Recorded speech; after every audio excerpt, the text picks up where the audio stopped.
रात के 2 बजे बज रहे थे, फोन की रिंग बजती है। 26 साल का मनोज नींद से जाग बड़ा खुश होकर फोन को रिसीव करता है। खुश इसलिए होता है क्योंकि उसकी नई नई गर्लफ्रेंड बिना टाइम देखे कभी भी उसको फोन कर देती है। फोन की दूसरी तरफ से आवाज आती है, जन्मदिन मुबारक हो बेटा। आज मेरा बेटा पूरे 26 साल का हो गया है, मैं बहुत खुश हूं। मां की आवाज सुनते ही मनोज के चेहरे के एक्सप्रेशन बदल जाते हैं। वो गुस्से में बोलता है, मां तुझे समझ नहीं आता क्या? इतनी सी बात के लिए मेरी नींद खराब कर दी। ये बात तो तू मुझे सुबह भी बोल सकती थी। इतना कहकर वह फोन काट देता। थोड़ी देर बाद फिर से फोन की रिंग बजती है। मनोज फिर से फोन उठाता है और इस बार फोन पर पापा होते हैं। मनोज इस बार आराम से बात करता है, थैंक यू पापा, आपने मुझे बर्थडे विश करने के लिए फोन किया, वो भी इतनी रात को। पापा कहते हैं, नहीं बेटा, मैंने तुम्हें मुबारकबाद देने के लिए नहीं बल्कि ये बताने के लिए फोन किया है कि तुम्हारी माँ बिल्कुल पागल है। वो इतनी पागल है कि पिछले 1 महीने से मुझे हर दिन तेरा बर्थडे याद दिलाते आ रही है। वो इतनी पागल है कि तू हमसे सैकड़ों किलोमीटर दूर है, फिर भी उसने यहाँ पर खुद अपने हाथों से तेरे लिए केक बनाया है। ऊपर से ये जिद कर बैठी है कि जब तक तुझे विश नहीं कर देती तब तक ना खुद खाना खाएगी ना मुझे खाने देगी। मनोज सब ध्यान से सुन रहा था और उसे ये महसूस भी हो रहा था कि उसने अपनी माँ को फॉर ग्रांटेड ले लिया था।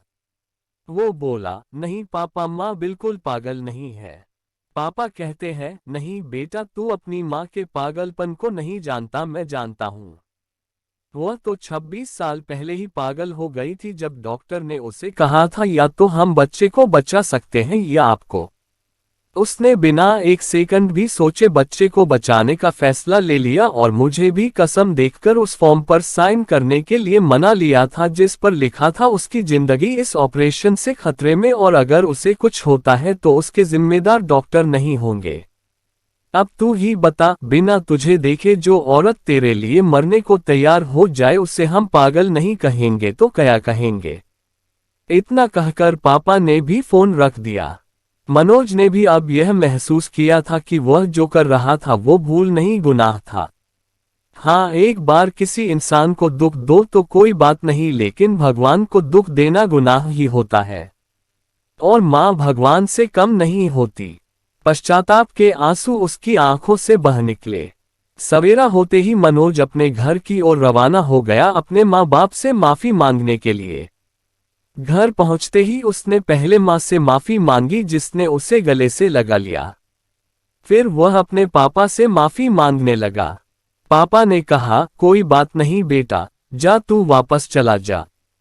तेरी माँ हमेशा कहती थी कि तू उसे बुढ़ापे में संभालेगा, लेकिन मैं उसे समझा दूंगा जैसे आज तक मैं उसे संभालते आया हूँ वैसे ही आगे भी मैं उसका ख्याल रखूंगा।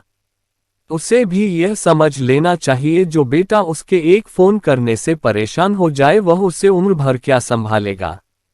बाप की ऐसी कड़वी बातें सुन मनोज की आंखें बहने लगी। वो सर झुकाए अपने बाप के सामने चुपचाप खड़ा रहा। अपने बेटे को परेशान देख माँ आगे आती है और पापा को कहती है, जाने दीजिए, माफ कर दीजिए, हमारा ही बेटा है।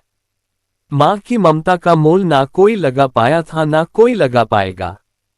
9 महीने प्रसव की पीड़ा सहन करके हमें नई जिंदगी, नई दुनिया में लाने वाले माँ ही हमारी हर गलती को माफ कर सकती है।